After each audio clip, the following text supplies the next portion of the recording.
Beginning of chapter one. By the way, if I'm sharing anything and you guys reach a point where you get all say, wait a minute, I don't see that.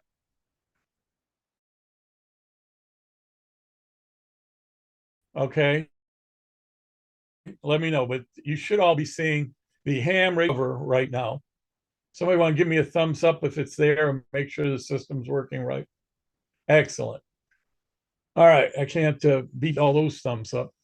All right. So um, this manual is designed for self-learning. It's even better when you got somebody to explain things through it, and that's how we handle this class.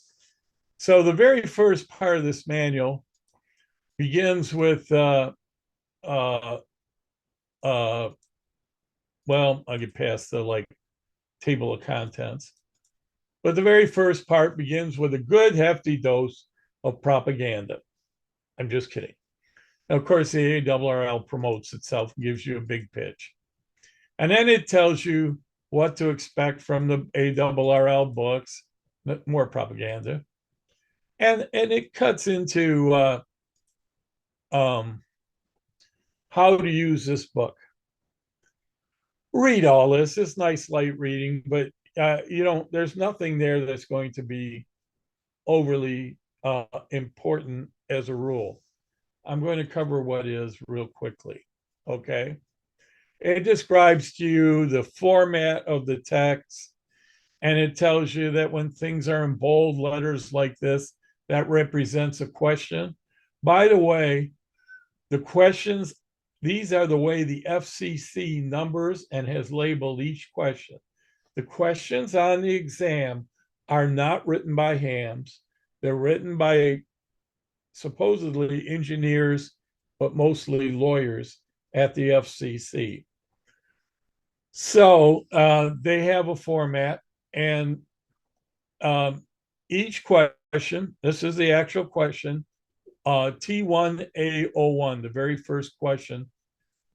What happens is the FCC has put together a pool of 200 questions. It mandates to the VEs, the volunteer examiners, how many in each group of questions. They've designed them as groups.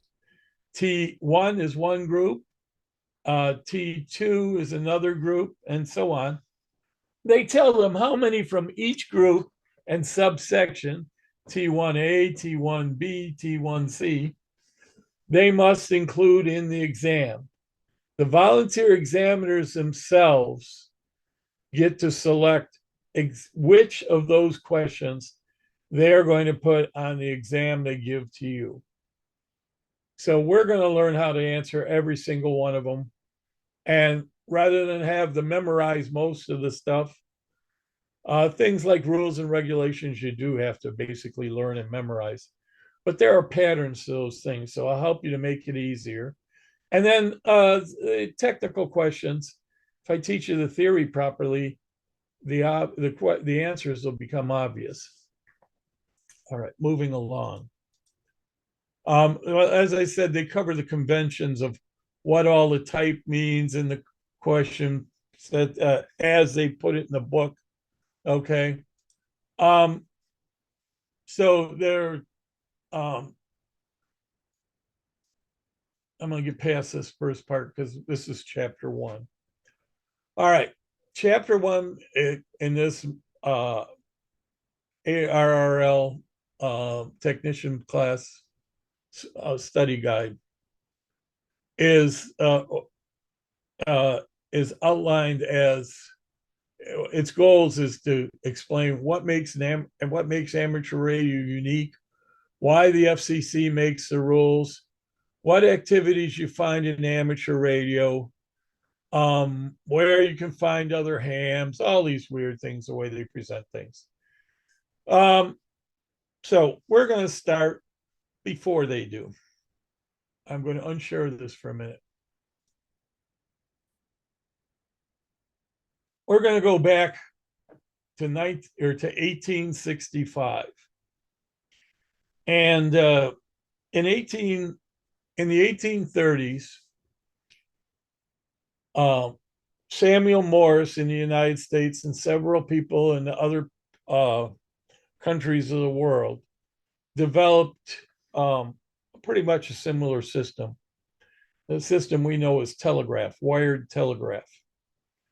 And by the 1860s, there was a desire to link countries together so that messages could be sent via the telegraph. And that was a pretty good, a pretty successful system. Okay.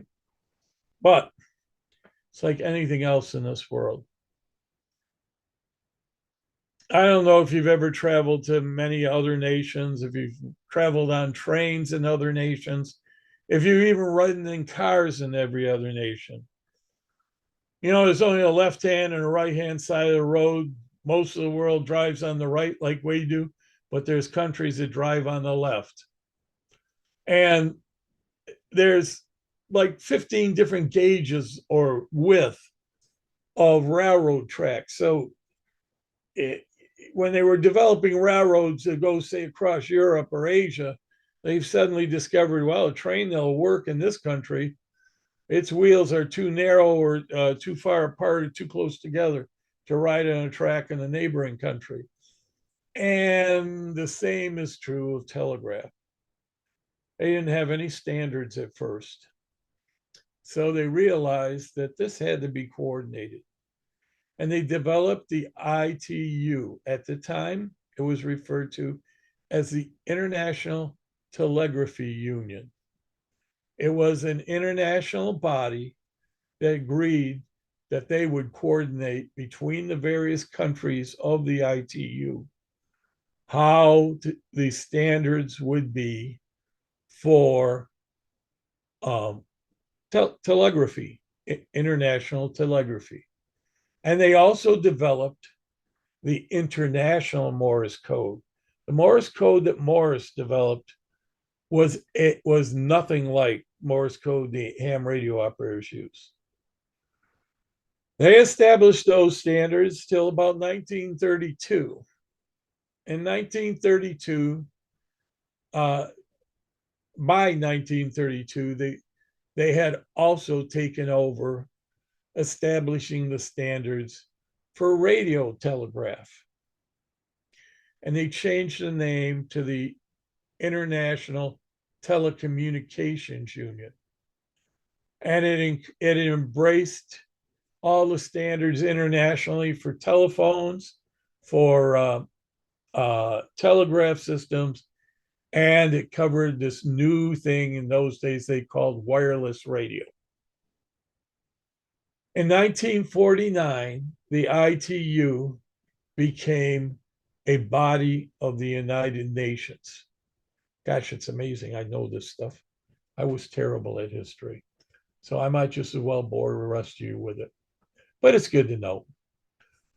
Now, the ITU is the international body that decides what the standards are for radio communications, for internet communications nowadays, for every aspect of communications that interacts around the world.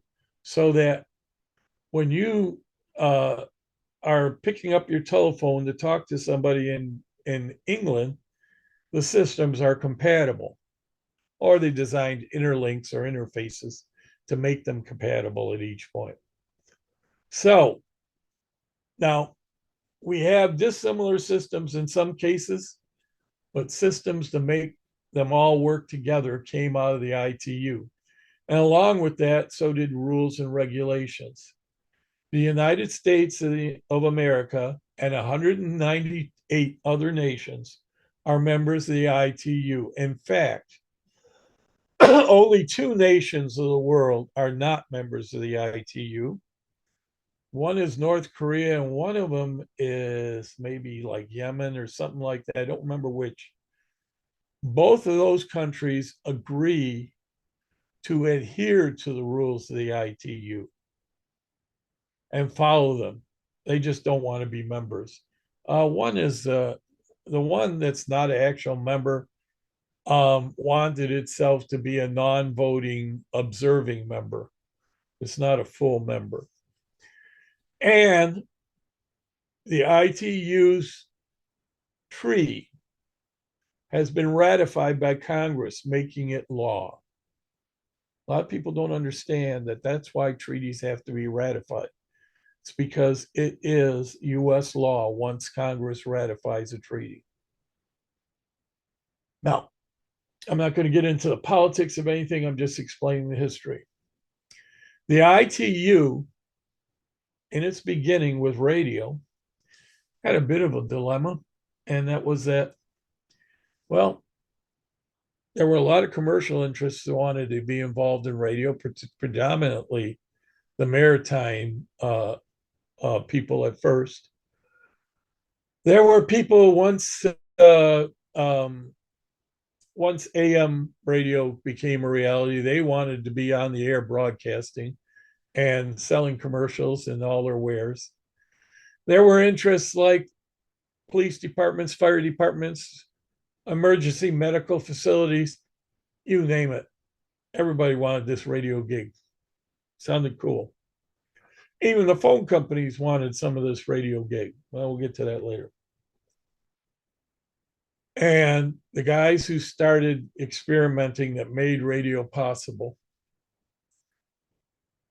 we were just a small group of these amateurs.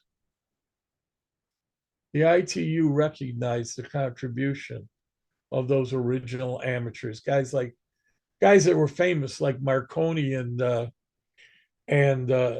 Tesla, but also guys that today are forgotten, but they were the pioneers of the hobby we're in. So when this book tells you what amateur radio is, this is what amateur radio really is. These guys early off recognized, wow, this is an incredible phenomenon. We can induce a signal out to travel through the air, and we can communicate via that signal. First, they started with Morse code, obviously expanded out to include phone, which is, when we say phone, we're referring to voice, and expanded out to television, to teletype, to facsimile, and beyond. This all came along a long, long path. Now, the ITU has always afforded certain spectrum that's available to be provided for amateur radio use, but there is no mandate that any nation provide access to its public for amateur radio use. Most do, a couple don't. North Korea, for example, has no ham radio operators. But another thing to remember is that in much of the world, amateur radio competes with the nations of those countries itself, because the communication systems of those countries are public institutions. They're part of the government. The phone lines, the TVs, the radio stations, they're government stations in a lot of countries. Yeah, it makes for a lot of good propaganda too, but that's factual. So now, since the ITU wanted us to have frequencies, the ITU set up where the amateur radio spectrum is.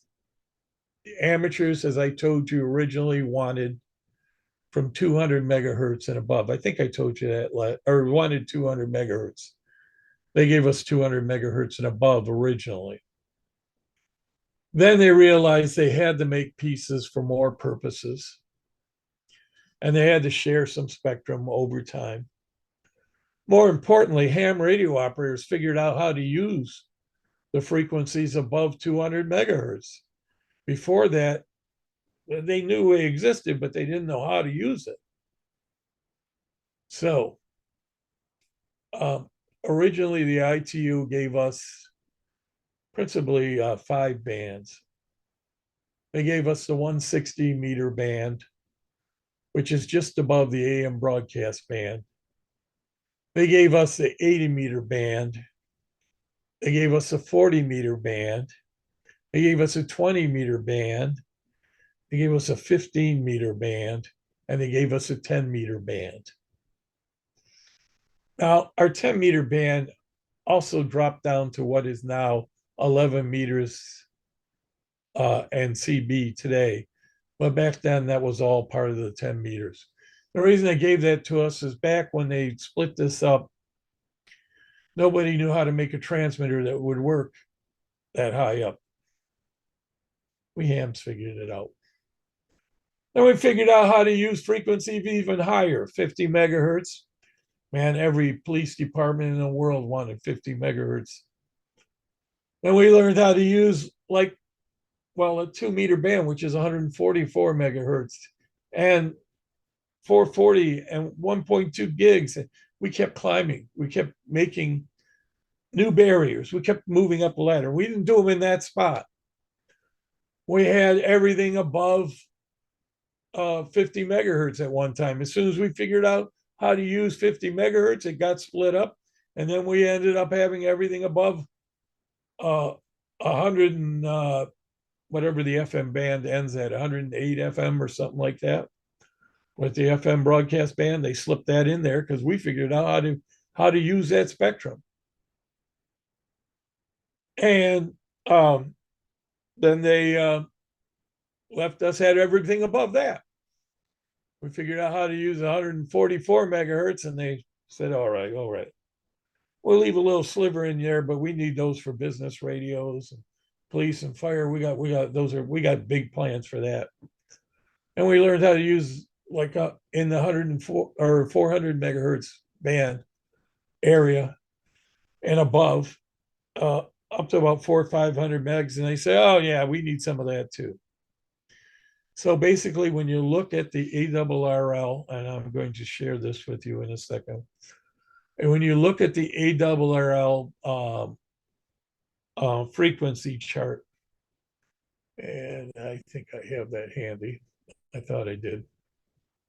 Guess not. I'll keep talking. Well, where we are today is because of several generations. Some of it was because of what was partitioned off and left behind for us as hams when we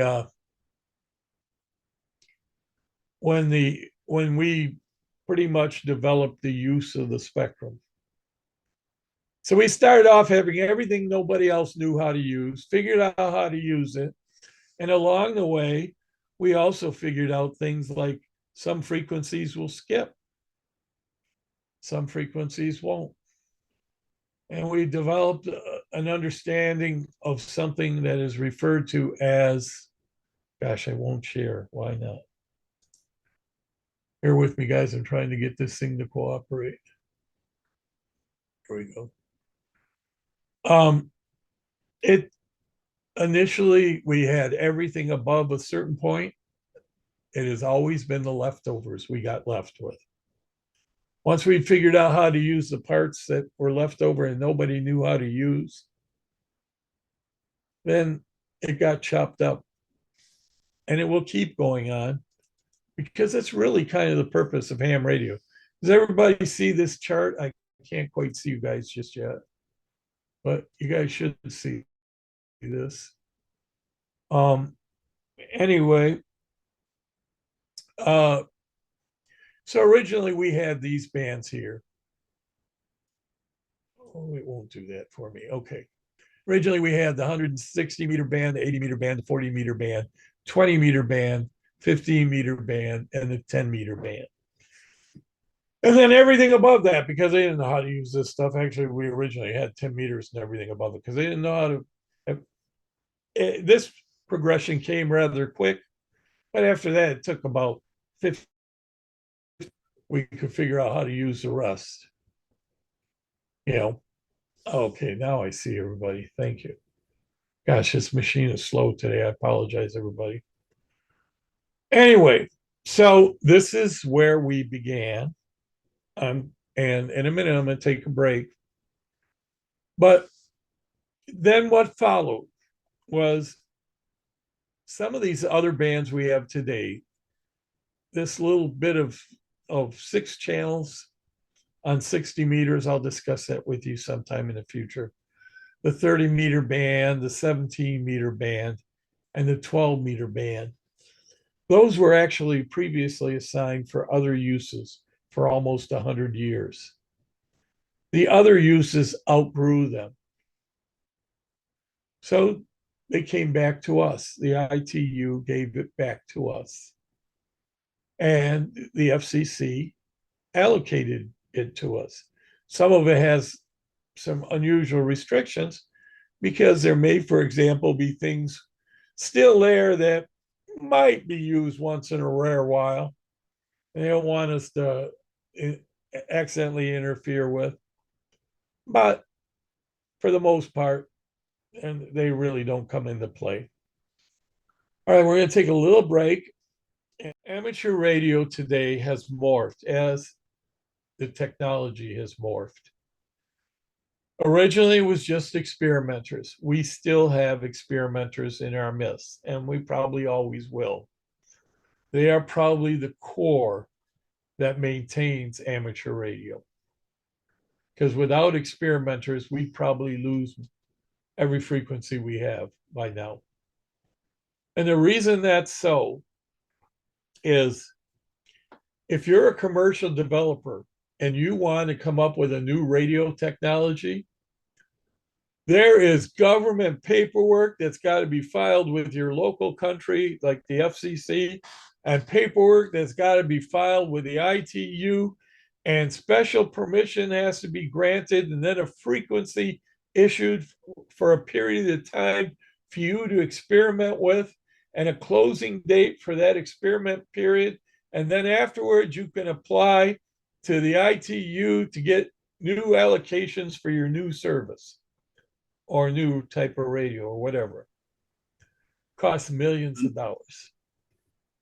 A ham radio operator can do that anytime he wants on any ham frequency he wants, as long as he doesn't interfere with anybody. It's a heck of an advantage. So a lot of RF engineers who are in the development part of the industry, some who are PhDs of electrical engineering, they are hams. Okay. Ham radio is intended to be a personal radio service for the private individual, but it is for a licensed individual himself. If you have a license, doesn't give you permission or doesn't give you the privileges to share that radio with your family and friends, you can let them talk on that radio while you're in control of it. And we'll cover that soon enough. But you can't, for example, go out and buy 2 radios and say, well, I'm a licensed ham. My wife and I can talk to each other every day unless she's a licensed ham. Boy, did we used to skirt this law in the 1970s and 80s. So back in the day, I'll tell you about that at break. Guys, bring that up at break time. I want to get through this stuff for you. All right. Amateur radio service also includes a number of things beyond just experimental hams. We have the right, of course, the privilege to communicate with other hams around the world. We are only licensed to communicate with other hams around the world. We may not transmit for the purpose of the general public listening to us. General public may have the right to listen to us, but if we are transmitting so that everyone can hear our message, that is considered broadcasting, and it's a violation of law. Keep in mind, the other nations of the ITU, a large percentage of them, that's one of their government businesses. So they don't like it. And they have more of them than nations like the US. So that's why they are happy to put a complaint, and if they think that somebody's stepping on their toes. We also can't use amateur radio to avoid a common carrier. Uh, Common carrier is something like the telegraph office or the telephone company or even the internet. We cannot set up our own internet on the airwaves and let people bypass using uh, that which is in place internationally right now. And uh, we can't talk to somebody who's not a ham. Now, we can, and I'll just explain to you why later, we can have things like phone patches to connect from one ham to another and have that guy say, patch a phone call home for a ham overseas, because both ham stations are really talking to each other, allowing someone else to talk on the radio while the hams involved are the actual control operators or control stations. Okay. Ham radio also can assist in emergencies, in disasters. Ham radio can help coordinate things when necessary, as Tom is doing right now for those events. It does not give us the privilege, though, to jump in and like try to take over those events. We only may assist when requested. Little side note to show you how restrictive it is. If you're on your ham station and a TV station comes in and they want to film you on the air talking as a ham, that's perfectly legal. What you may not do during that time is mention to the guys on the air, hey, while I'm talking to you, there's a TV station here filming me. Or bring up that TV station in the discussion as a ham, because they have the right to film you and they can put it on the air. You don't have a right to be involved because they're a broadcast service. Okay. Now, what I'm doing for you tonight is technically what's considered an Elmer. And I will be doing this for the next 10 weeks. An Elmer is a guy who guides people into the hobby and helps them advance through the hobby. And hams have done this since the beginning. The spirit of Elmering, I don't know how Elmer got its name. Must have been one real nice guy named Elmer who started off as an early ham. It was a more popular name in the late 1800s, early 1900s. I'm not sure if his last name was Fudd, but the term Elmer in our community refers to somebody that helps guide newcomers and less experienced hams to being more successful hams and getting their licenses. Now, so in a sense, yeah, Elmer is he's a mentor, and that's why you guys have my phone number. That's why you guys have my email address, and so I can be at your fingertips whenever you really need me. Okay. Now the book covers the beginning of ham radio, and it tells you that read this. It's interesting. Before 1901, which is really kind of the breakthrough year of radio, observations had been made that there was a way to induce a current to jump from one wire to another. And first, they started off figuring out they could make like a solenoid, a relay solenoid actually move in and out. Solenoid is a magnetic coiled device that has basically a center plunger, and that plunger has a magnetic end. And by having a coil wrapped around loosely on the outside of that uh, solenoid uh, core or post. It could move that thing inside, in and out. They had springs, so they move out or in based on whether the magnet was pushing or pulling. And I'll cover how that all worked, but they figured that out, and they figured out they could do this wirelessly. As soon as somebody figured out could do it wirelessly, they figured out, wait a minute, if we can do this wirelessly, by golly, we can make that happen by sending Morse code, which that guy Morris came up with. So around early 1900s, people began experimenting with radio. So did broadcasters. So did maritime shippers, like the crew of the Titanic. A ham radio station looked more like a power plant. A ham radio transmitter had a uh, electric motor attached to a high voltage um, alternator that made a very um, high voltage current, and that fed through a Morse code key, and then jumped across a gap of two rods near each other to make a spark, and off the one uh, rod uh, was an antenna, an aerial, as they referred to it. Basically, they were making just static noise, like lightning makes electrical noise when a thunder crash happens. And if you look at old spark gap transmitting Morse code keys, they came built by the current, by how many amps of current they took.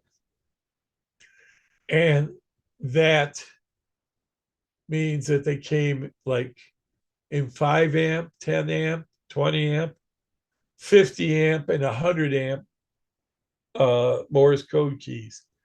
100 amp Morse code keys were big clonking things, and that voltage across that they were sparking out there, that was lethal.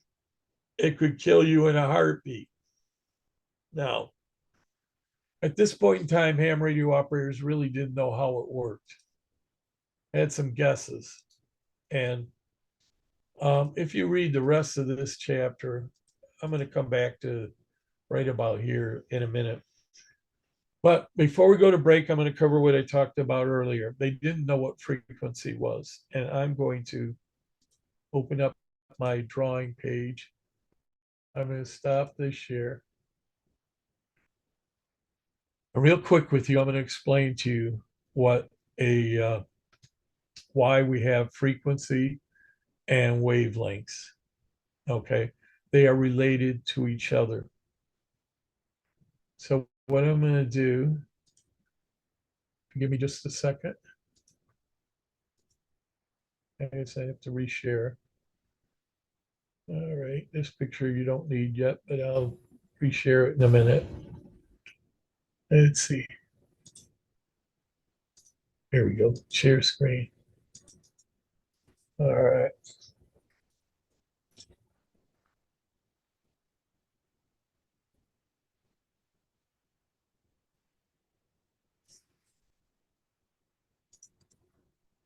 Okay. Don't worry about this picture. It's a confusing thing. It has nothing to do with what we're going to do, but I had to open up this program. And it is not going to be fast either today. I'm sorry, guys. Everything's moving slow on my end. All right.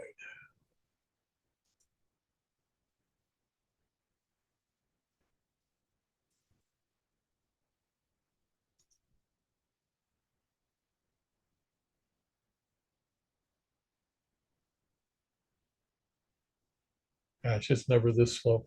Guys, in the next break, I'm going to reboot my system. So don't say that. All right. Give me the picture I want. A radio wave is called a radio wave because it is just that. it's a wave, just like ripples in a pond. Or if you had a pool and you dropped a penny in, the ripples that it makes away are waves. When we look at a wave in a drawing, we're looking at the side of it. So I want you to imagine this as we talk through this. Um, I'm hoping for a drawing to come up. I'll tell you what, guys, after the break's taking too long. After the break, I will have this ready and we'll go through this right after the break. But I will explain to you about frequency, wave, and so on. All right, guys, I'm going to share a screen with you again. Hopefully it works this time. That's much faster. All right. So as I started to say, if we dropped a penny or a drop of water into a perfectly smooth line of water, we would get a series of waves, ripples that move outwards. And if you looked at them from the side, these ripples would look like this, or maybe like this, depending on their frequency. And I'm going to explain what those words mean. Okay, let's see if I can move this out of my way. Thank you. There we go. A wavelength is a distance or the time interval or the distance that a wave travels in a given period of time. In frequency, that given period of time is in seconds. So, how far a wave travels from up to its peak to its lowest level and back to where it started in height is one wave. How long it take or how many of those waves in a second is its frequency. And the measurement of the length that it travels in 1 second is its wavelength. Light travels at 300 meters per second, 186,000 miles per second. Pretty fast stuff. Radio waves travel at the speed of light in open space. There's a few hairs difference when you're talking in the atmosphere, but you can't blink fast enough to make up the difference. Now, this wave, I'm going to assume that this whole big box, this whole area, is 1 second. And this wave, which travels across its entire length in 1 second, would be 1 hertz. That's its frequency. Used to be called cycles per second, but it got renamed to hertz in the 1960s. And so when we refer to megahertz, we're talking about how many times a wave goes back and forth from positive to negative and back to zero. So it starts at zero. If it starts at roughly, 0 volts, goes up to a peak voltage, comes down to the bottom, back up, and so on. This first wave that I've got drawn here is 1 hertz. But we're going to assume that I've divided this perfectly in half. I did not. But if this were another wave, as I've drawn it, this is we'll define this as being a quarter of a second. And in a quarter of a second, we get 1.5 full waves. So in a half second, we get 3. And if that continued on, in a full second, we would get 6 waves in the same length as this one. And so that would be 6 hertz in frequency. Now, everything in radio waves is way scaled up from this. We started in the kilohertz in radio frequencies and move up to megahertz. And if you don't know the metric system, it's going to come up in this class. It's going to be a point we're going to cover it. And you need to know that a kilohertz is 1,000 hertz. A megahertz is 1,000 kilohertz or 1,000,000 hertz. And a gigahertz is 1,000 megahertz, and so on. And there are numbers way up there.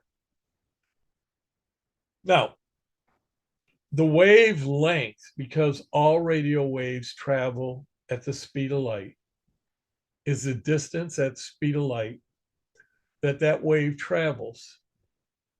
So as you see, this 1 megahertz, I'm sorry, yeah, let's imagine that this is actually 1 megahertz and this one is 6 megahertz. This 6 megahertz wave travels a world of a lot farther than this. I'm sorry, this 1 megahertz wave travels a world of a lot farther than this 6 megahertz wave. Can you all see that, I hope? All right.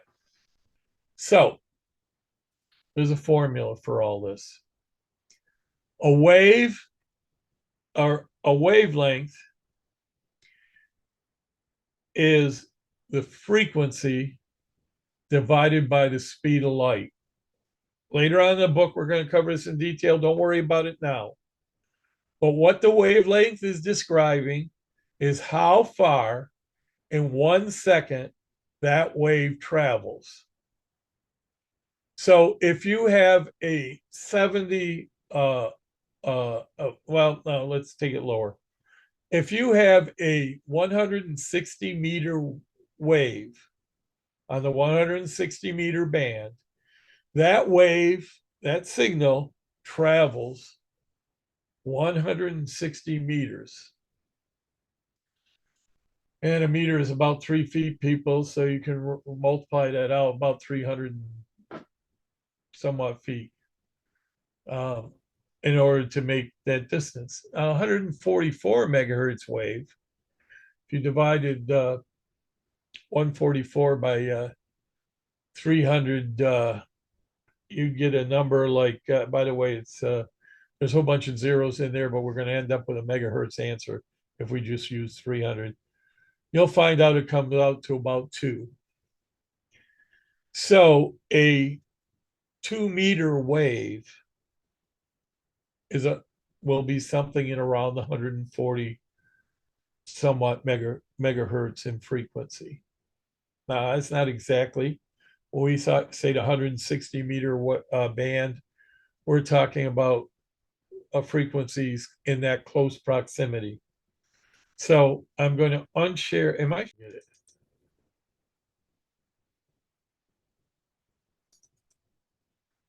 No, it's not sharing it. All right, do you guys see this band chart? Somebody give me a thumbs up or down. Is it a large to you? It's small. We see your desktop downloads documents. It's to the side and it's small. Okay, I don't want to show it to you that way. So I'm going to stop share, reshare. Now it'll work. All right, you see it now? Great. All right.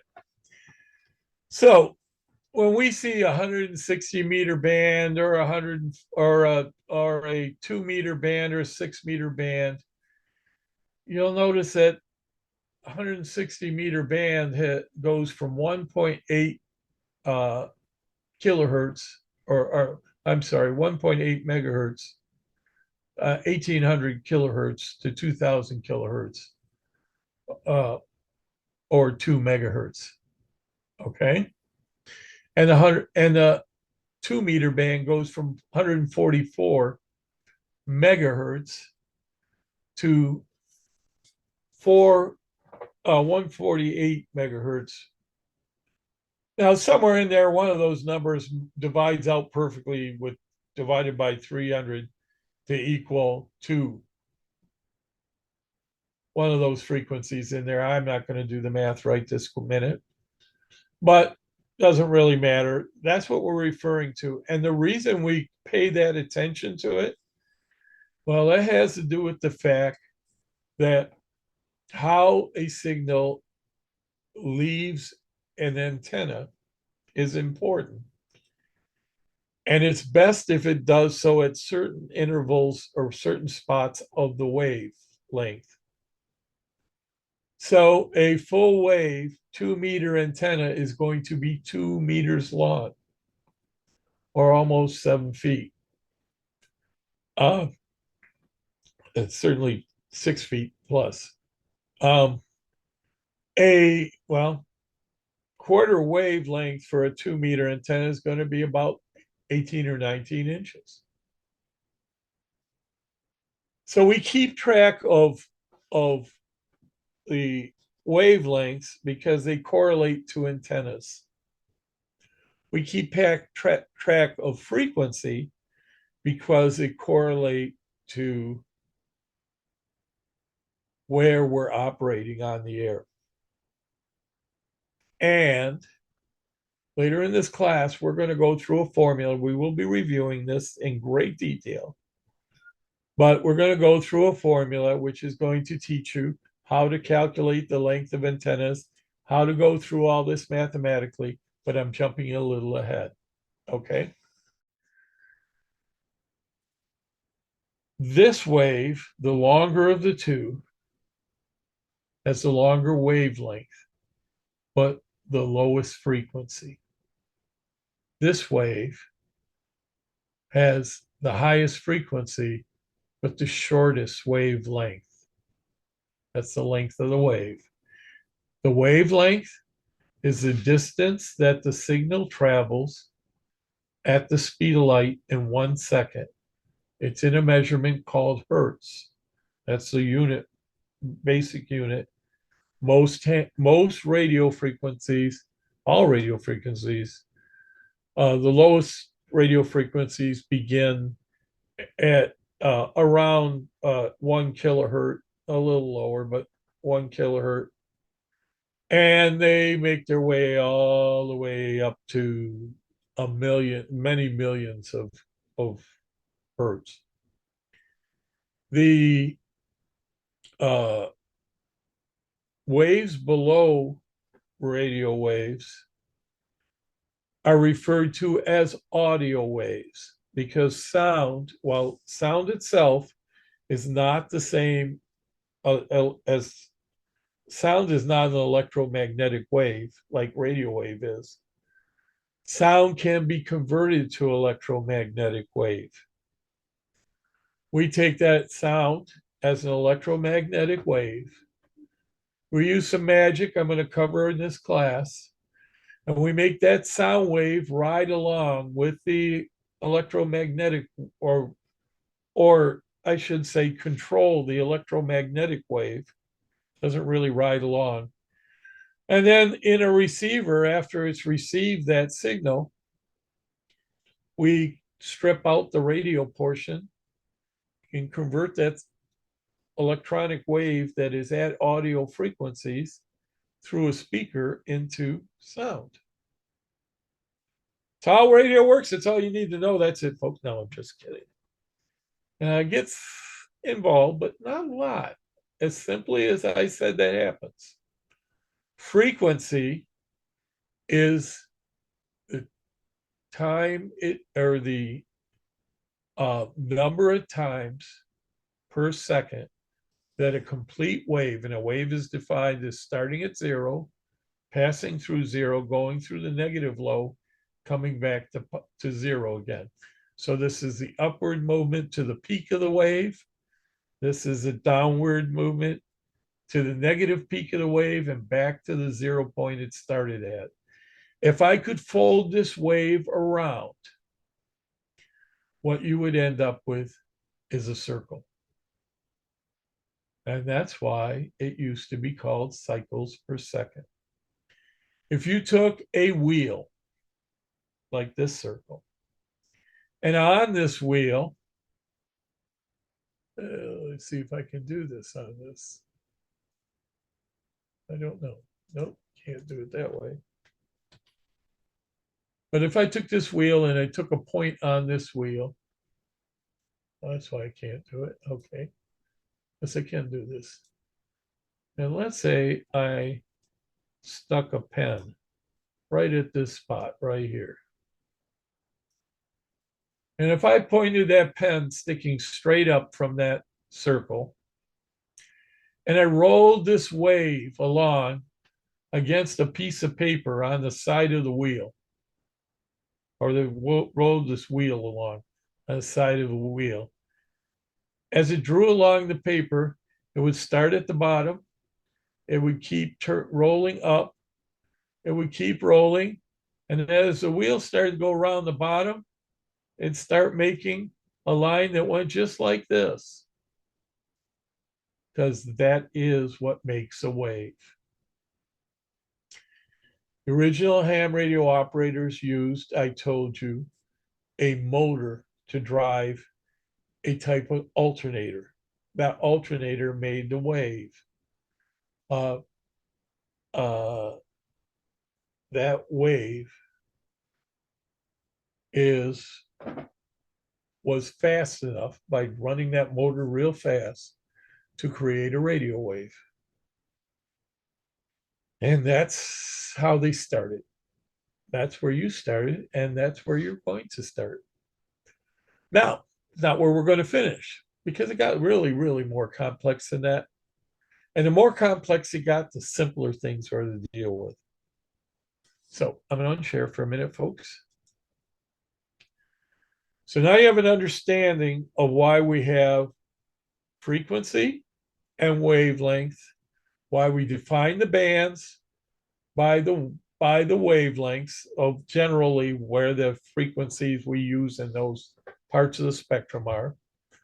You understand why we need to have a knowledge of both, because one gives us a good idea of things like antenna length and a dozen other things that apply, including spacing between antennas is very important. For certain applications, it's critical. And you have an understanding of why we need frequency, because frequency tells us basically what channel, although it's not really a channel, but exactly where we're operating. And we will learn in the future that based upon the type of signal we're transmitting, we use a wider or narrower part of the band for each individual communication. Every radio signal, whether it's TV, radio, or Morse code, it occupies a section, a piece of spectrum. It's not a pure, clean one spot on this frequency. When we say we operate at 144 megahertz, we're operating with the center of our signal at 144 megahertz. Some of that's going to be above that, some of it's going to be below. And you're going to learn in this class that we can't legally operate at 144 megahertz. We can't set our radio at 144 megahertz because that's the bottom limit that we may use. So we have to know how far above that will not spill down below our range.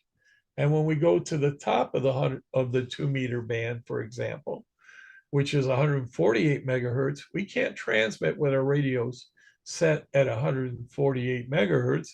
We have to be a little distance short of that so that our signal will not run over into the next group's frequencies. And if I can alarm you, the US government owns that spectrum above 144 megahertz right there, real close. And if you pick the right frequency, you get introduced to something called a guarded frequency. Guarded frequencies are frequencies used by organizations in the US government that have names with nothing but initials. You know those guys, right? Everybody, we don't want to talk about them. They all wear black suits and, you know, they have weird names and code names and while some of them don't have just initials, the Secret Service has actual name for themselves. But those are government agencies, and they get a little disturbed if we splatter onto them, and they get really irate about it.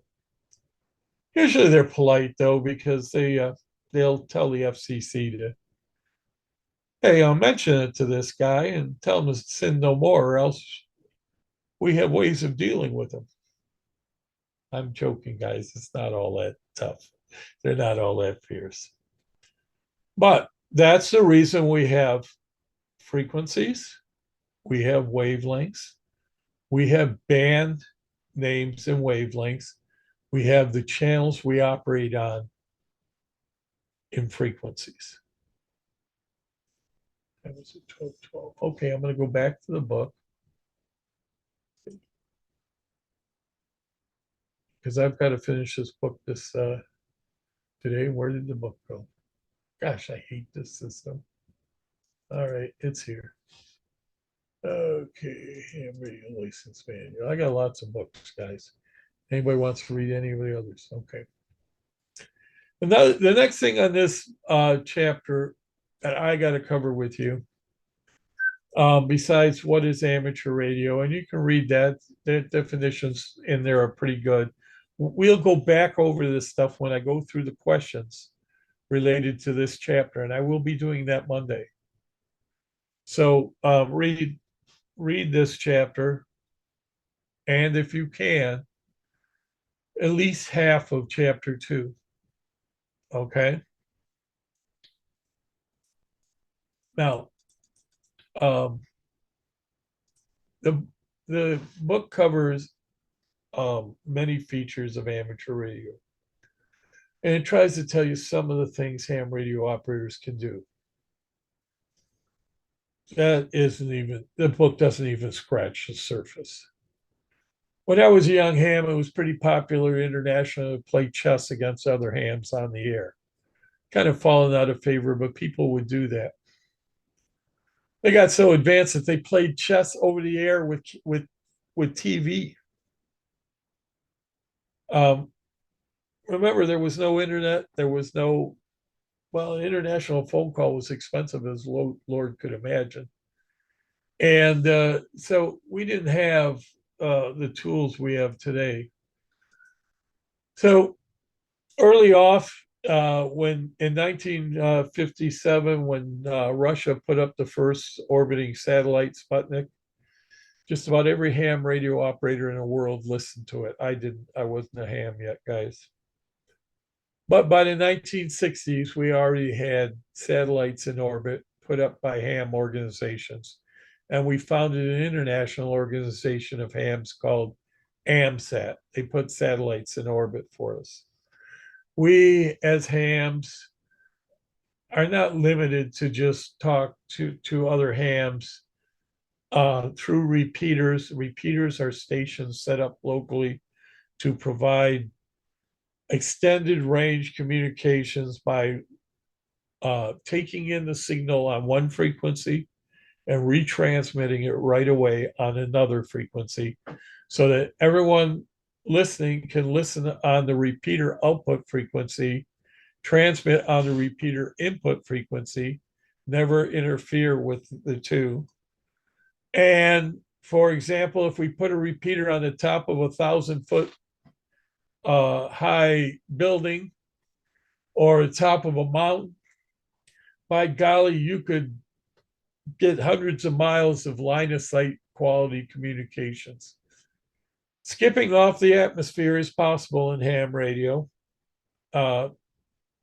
Generally, that's done on frequencies that are allocated for general class and above hams. But many of the VHF and UHF frequencies that are available to technicians also skip, not quite as reliably, sometimes better, sometimes worse. They also can be used to skip off of terrestrial bodies like the moon and asteroids, like an asteroid shower. There are hams who actually bounce signals off the incoming asteroids. And it's kind of a novel thing to me, but it can be done. And all amateur satellites are pretty much open to technician class licenses. So when you add that all together, it sounds pretty cool, but there's one other thing I'm going to tell you about. In today's world, we have a lot of internet linked repeaters and radio systems. And they allow us to link, say, a repeater that covers the whole area of downtown Chicago with a repeater in Hong Kong. It covers the whole uh, area of, I don't know what's, Hong Kong is a city, right? Or is no? Yeah, isn't it? It's part of Taiwan. I'm not sure. But anyways, boy, I'm doing real good today. Okay, let's go with Japan. We'll pick something like Tokyo. In fact, I've done that. So it's not impossible to be driving along in your car on a 2-meter radio that has the a that you allows you to talk through a repeater that's linked via the internet or sometimes through radio links directly and allow you to talk around the world that way. I've driven in my car many times on my local repeater talking to a ham who jumps in about every Monday from England. And a couple of times the guys from China, a couple of guys from Japan, and then there's one other thing that ham radio operators can do on the VHF, UHF, and above spectrum. Back in about I think it was about 1980, two hams down in Georgia were talking to each other. They were both technicians. They were talking to each other on their local repeater when another ham came in and identified with a call sign and a very harsh accent. And they told him, or they asked him, who are you? And he said, I'm a ham radio operator, gave his call sign. And the guy said that one of the two hams in Georgia said, hey, guy, come on, you're not for real. That's a Russian call. And you can't be making it here from Russia. And just blew them off completely. They happen to be two astronauts aboard the Mir space station orbiting the Earth.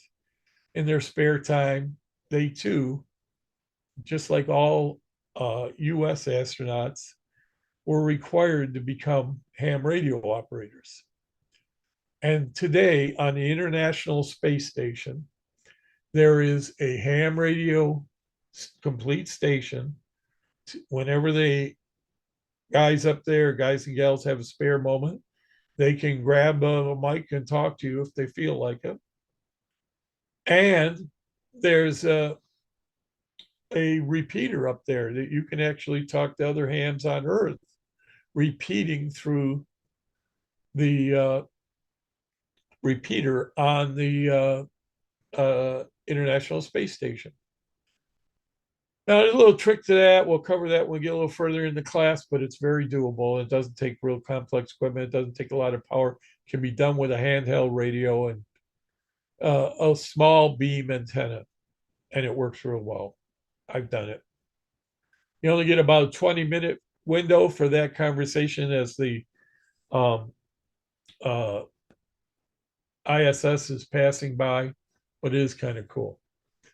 One thing I can tell you for sure, I'll bet the two guys in Georgia who blew off the Russian ham that they could have talked about for years to come are still kicking themselves.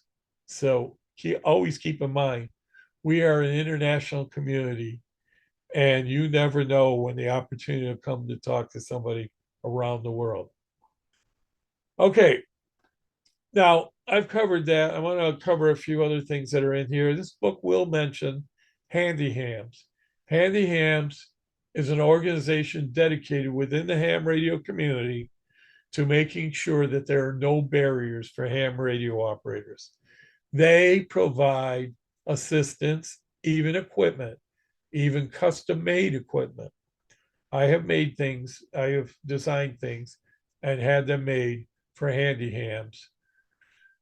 And Handy Hams provides things for the blind, for the deaf. There are deaf ham radio operators that can't hear a word, can't speak. Of course, they're usually limited to Morse code, teletype, or other visual modes, but Handy Ham makes it possible. There are plenty of blind ham radio operators. They also make equipment to help the physically disabled, and they have programs to help the physically disabled rig a station so that, say, I assisted once a quadriplegic ham set up a station because he really only had the ability to talk and blow into a hose.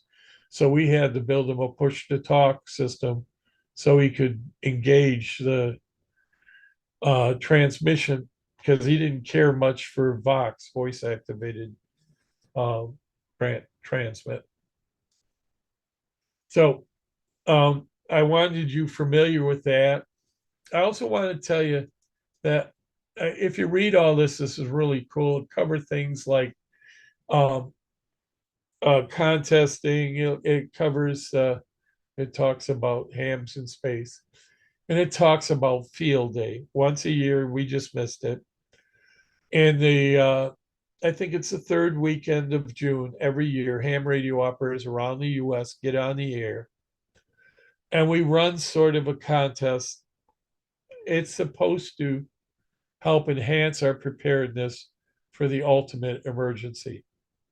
So clubs will go out on field day. They will pick a location in advance. They will go set up stations there, depending on the number of members and how much equipment they have at their hands or access. And at field day, you get on the air and you talk to as many hams as you can by just basically calling CQ, which is the ham radio call for, hey, I want to talk to somebody. And or you answer CQs and you exchange information. There's a format to it. And you log down your contacts in an effort to complete in a 24-hour period as much or as many communiques as possible. And it's havoc.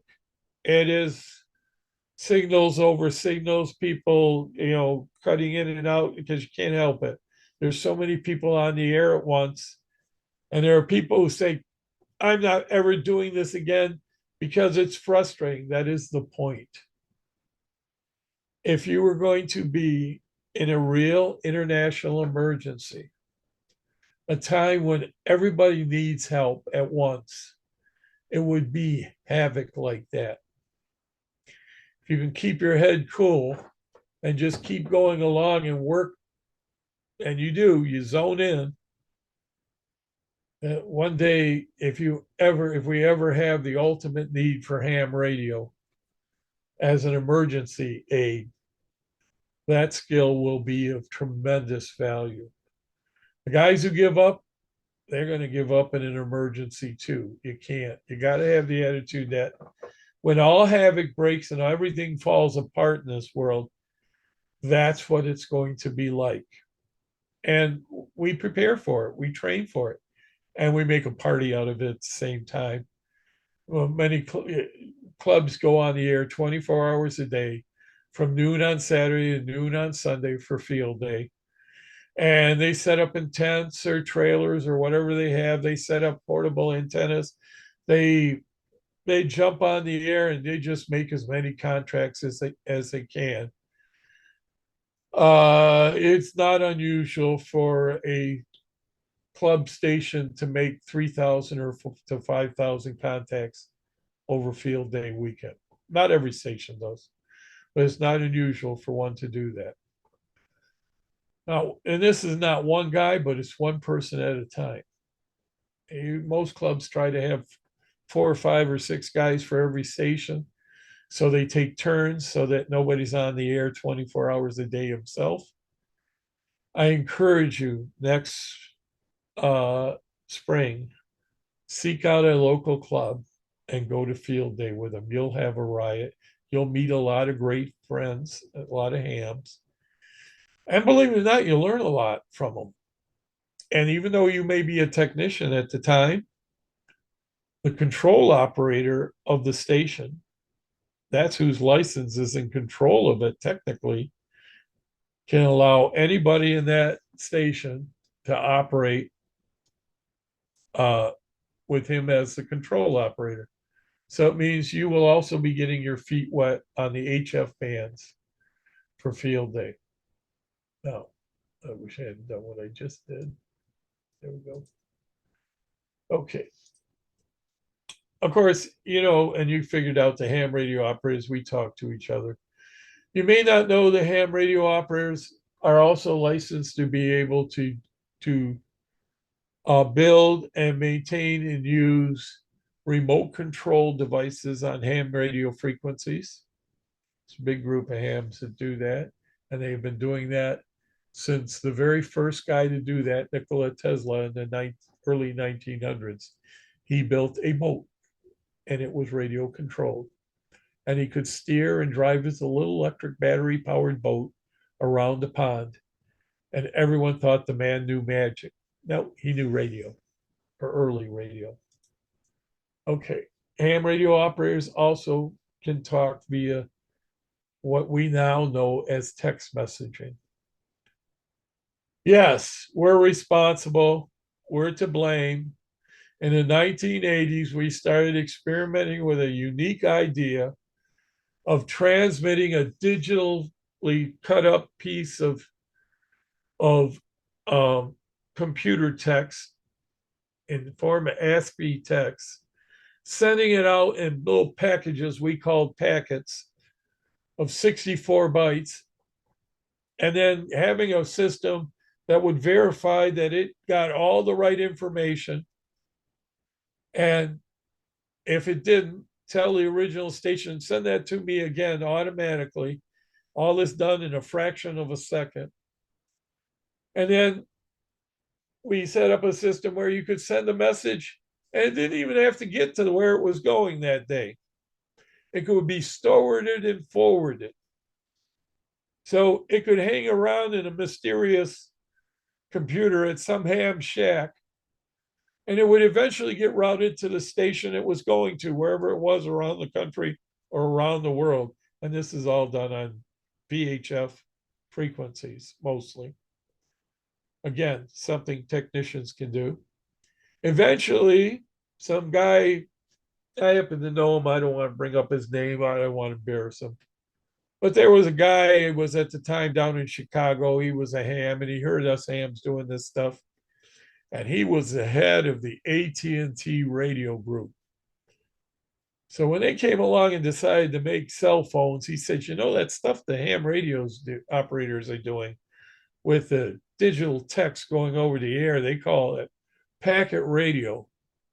We could put that into our cell phones, and people could save and forward and store messages. So they don't have to answer it right away. They could read it later like the hams do. And yes, the reason that everybody in your family sits at the table nowadays and doesn't talk to each other, just looks at text messages, is because of we hams. So you're going to join this group.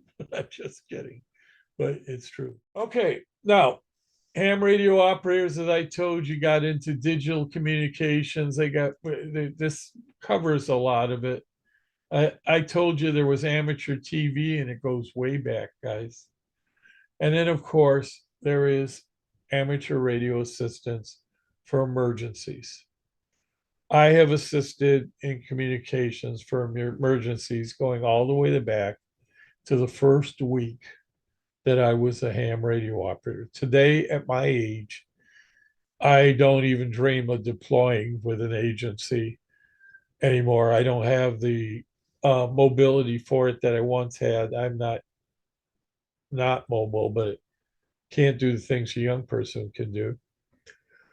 And I have assisted through providing communications through various hurricanes, various earthquakes, including the great Mexico City earthquake when most of Mexico City pancaked. And hams have been there around the world. By the way, in order to help in Mexico, and we're going to discuss this during the class, we had to get special international permission to help Mexico out because there's something called third party agreements. And you are licensed to talk from one ham to another ham around the world. But it doesn't mean you have permission to talk to anyone else but that ham in other countries. The only way you can talk to people in another country who are not hams via ham radio is they have to have an agreement with the United States government and their government called a third party agreement, a treaty. We have many nations, and we're going to cover this in a class, they have third party treaties with you, and I'll go down the list when we get to it in the class. But again, keep in mind that international stations or other countries control their communications as a business. And they don't want generally non-hams talking to hams. Now, I'm going to move on. Okay, so we provide assistance for emergency communications. Tom, of course, and many of you who are volunteers, you know all about that. Okay. And we'll tell you about clubs and everything. It'll tell you about the Boy Scouts, all sorts of fun things. And it will talk about other services. And at this point in time, I'm going to jump way ahead because you can read all that stuff. It's not all that critical. When I say services, that has a legal definition right out of Washington, D.C. A radio service is defined by the federal government.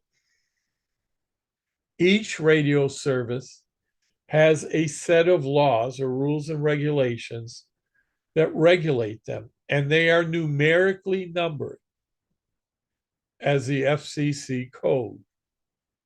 Part 97 regulates amateur radio. Anything in Part 97 applies to amateur radio operators and amateur radio operator frequencies only. They are the rules and regulations you need to know for the test. And we'll go through the ones you need to know. Basically, you need to know them all, but a lot of repetitive stuff in there. There are general aspects of the rules and regulations that cover all radio. They're pretty broad. They pretty much say, follow the regulations of your service.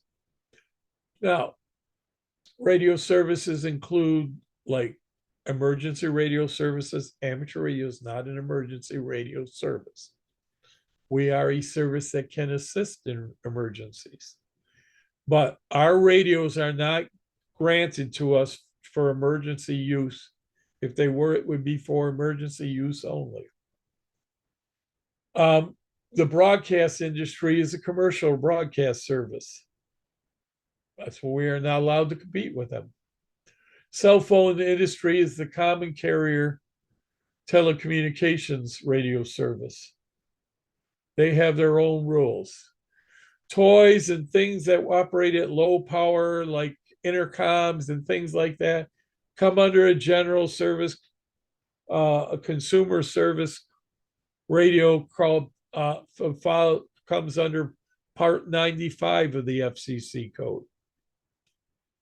So I want you familiar with that. I've already told you that the classes are taught by volunteer examiners, and that for this class, we're going to do our best to find you each examiner close to your area if I cannot get a group to do one on the internet for you specifically. Last time it worked out very well. There's so many classes all the time. We could get somebody within 30, maybe 50 miles tops to a class. And it worked out very, very well. I already told you about the ITU in my intro to ham radio. I jumped way ahead to get to this before we got to this part in the book. I don't think I need to tell you about magazines and things like that, but the ARRL publishes a great magazine called QST. It's one of the last really good ham radio magazines still in publication. When you buy a membership to the ARRL and join, I'm not, I don't think they appreciate me saying buy a membership, but they include in the membership a copy of QST magazine. Comes every month, and it's pretty reliable. Okay, now I already explained to you that telecommunications unit, ITU, has spelled out that we need licenses. It used to spell out that we had to know Morse code. For the rest of the world, it spells out that they have to speak English. They don't have to speak fluent English, but it says they got to be able to speak English well enough to pronounce the call signs in English letters of their call signs, and that they've got to identify in English. The international language of radio is English. Okay. And there's a little overview there on licensing, why licensing, and so on.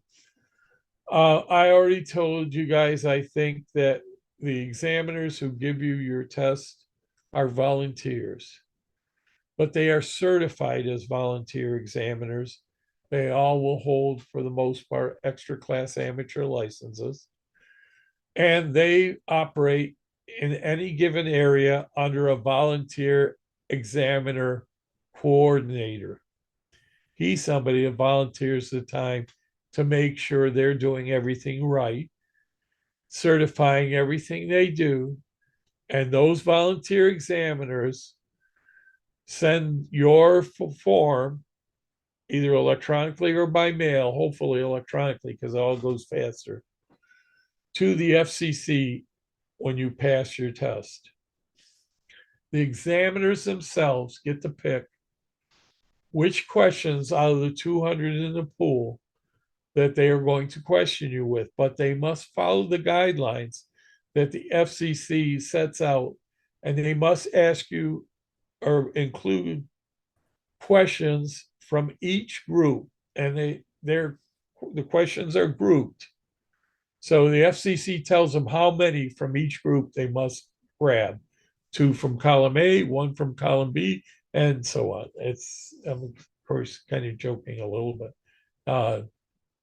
As I said, there'd be like T1A and a bunch of questions, T1A1, T1A2, T1A3, then T1B, and so on. So, and then you get to T2A, T2B, T2C, so on, up and up. And there are a bunch of questions that equal 200 questions in the whole pool. They may tell them you need 2 from TA1, you need 1 from TAB or T1B. You must have 3 from T1C, whatever their formula is. They spell it out. The VEs get a new update constantly. They are also the people that get the update exams. A year before the FCC is going to change the exam questions,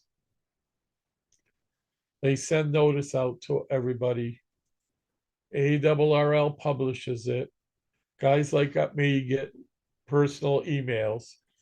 So you have a whole year in that time to be familiar. There's going to be a new set of questions.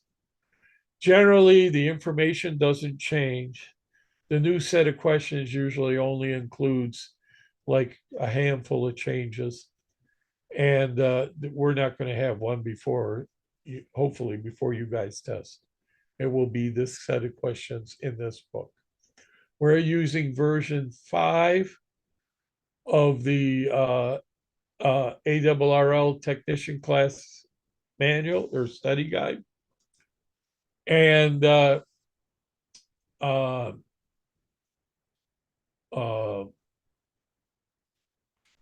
that's the most up to date there is. Now, there are currently 3 classes of license available for in the FCC license structure now. There used to be more.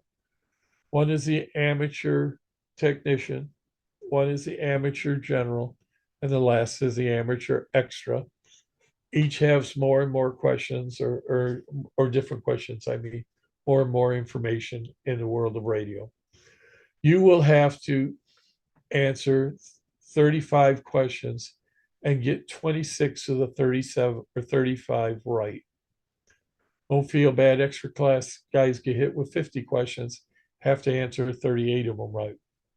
I guarantee you, when you're done with this class, you'll probably be able to answer 100%. Okay. Now, a couple things I'll go over real quick. When you're in New Ham, flaunt it. I think I told you this before. Never forget it. You get on the air, you're always wanting to say, I'm new, at least for a year. It's not really a lie. You're pretty new. You don't have to lie. You can say, I've only been a ham for a year. But if you've only been a ham, it's your very first time on the air, don't waste it. Let it be your very first time at least 10 times. Because every ham wants to work a brand new ham. And it's a whole lot easier when you're nervous and you're worried that you're going to make mistakes you're not going to. Only thing you got to remember is that when you first initiate a contact, you have to give your call sign. When you get the call sign of the person sent to you, you have to have a reasonable understanding whether or not that's a real call sign or not. If the guy says my call sign is Henry, you know it's not right. Call signs are a single number with either 1 or 2 digits. I'm sorry, 1 or 2 alphabet or text characters before it, and 1 or 2 or 3 letters after it. So, and then during your conversation, every 10 minutes, you got to identify it. Nobody's going to nail you to a cross if you go 10 minutes and 33 seconds. They're not going to get upset with you if you run a little long. If you do it more often, great. But roughly every 10 minutes, you got to identify it. Technically, under the law, it's got to be within 10 minutes. But like I said, nobody really stop clocks, type of thing. So, read this chapter. The last thing I want to discuss about it, and I'm going to pick things up on Monday, is the word ham. I have been at this ham radio hobby for almost, 53, 54 years, 55 years, 55 years. Oh, over the 55 years, I've heard some of the strangest BS stuff you can ever come up with for why we're called ham radio operators. The truth is, nobody really knows. Now, one time people said it's because the first hams were 3 guys at the Harvard Amateur Radio Club had a first name of Henry, Albert, and whatever H and the M name, not necessarily those names. And so they use their initials, and so all hams are named hams because of them, or all amateurs are called hams because of them. Well, the problem with that is the people at Harvard did the research and they found out they back then never had a ham radio club. And nor could they find the 3 guys that are supposed to be the 3 guys mentioned in the folklore. They weren't ever anybody with those names. And there's actual folklore with names. There's nobody with those names ever went to Harvard. You'd think by now somebody would have. But anyway, so that's not the reason. Some people say it's because in the early days of Morse code, ham radio operators weren't considered as good as professional Morse code operators in the telegraph industry. And so they called us hams, and we chose to wear it rather than take it as an insult. Could be possible, but nobody really knows. It's just slang for an amateur radio operator. The correct term internationally and legally is amateur radio operator, and your license will say amateur radio. And then, of course, the class of privilege you have, whether it's your technician license or if you advance on. And it will just have your call sign, your name, your address, that sort of thing. And um, that's all. In fact, I've got to grab one of mine to have for next week to show you. Grab it. I keep a printed copy. When you, I think I've covered everything that's in this that I want to cover for now. I want to come back to parts of this after we've discussed things because we're going to get into the technical stuff in chapter 2. Um, and we're going to learn more about waves and theory and things that we started with today. And I will jump back to some things because it'll be easier once I've done that.